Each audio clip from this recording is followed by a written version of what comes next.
அனைவருக்கும் இனிய தமிழ் புத்தாண்டு நல்வாழ்த்துக்கள்.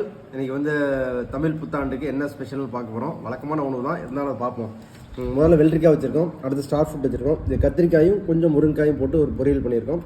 இது வந்து மீல் மேக்கர் வந்து இது ப்ரோட்டீனுக்காக இது பண்ணியிருக்கோம். அடுத்து வந்து பார்த்திங்கன்னா வரகு பொங்கல் வந்து பண்ணியிருக்கோம். இது பாசிப்பருப்பு போட்டு பண்ணியிருக்கோம். அடுத்து வந்து பார்த்திங்கன்னா சாம்பார் வந்து நீர்பூசணிக்காய் சாம்பார் வந்து பண்ணியிருக்கிறதுக்காக இது மதியத்துக்கும் சேர்த்து பொங்கல் இருக்கிறப்ப தான் மதியத்துக்கு வருமாட்டிருக்கு. ஓகே, இப்போ வந்து அந்த ப்ரோட்டீன் பற்றி டெய்லி பேசிகிட்டு இருக்கோம். ப்ரோட்டீன் வந்து எவ்வளோ எடுத்துக்கலாம் ஒரு நாளைக்கு அப்படின்னு பார்த்தீங்க அப்படின்னா, உங்களோட எடை எவ்வளோ இருக்குதோ அந்த இடையில 1 கிலோவுக்கு வந்து 800 கிராம் எடுக்கணும் ஆவரேஜாக. நீங்கள் சப்போஸ் நீங்கள் 60 கிலோ வெயிட் இருந்தீங்க அப்படின்னா கிட்டத்தட்ட பார்த்தீங்கன்னா ஒரு 50 கிராம் மினிமம் வந்து நீங்கள் வந்து ப்ரோட்டீன் வந்து எடுக்க வேண்டியிருக்கும். ஆனால் நம்ம டெய்லி உணவில் வந்து அந்த அளவுக்கு ப்ரோட்டீன் சேருதான்னு பார்த்தா கண்டிப்பாக இருக்காது.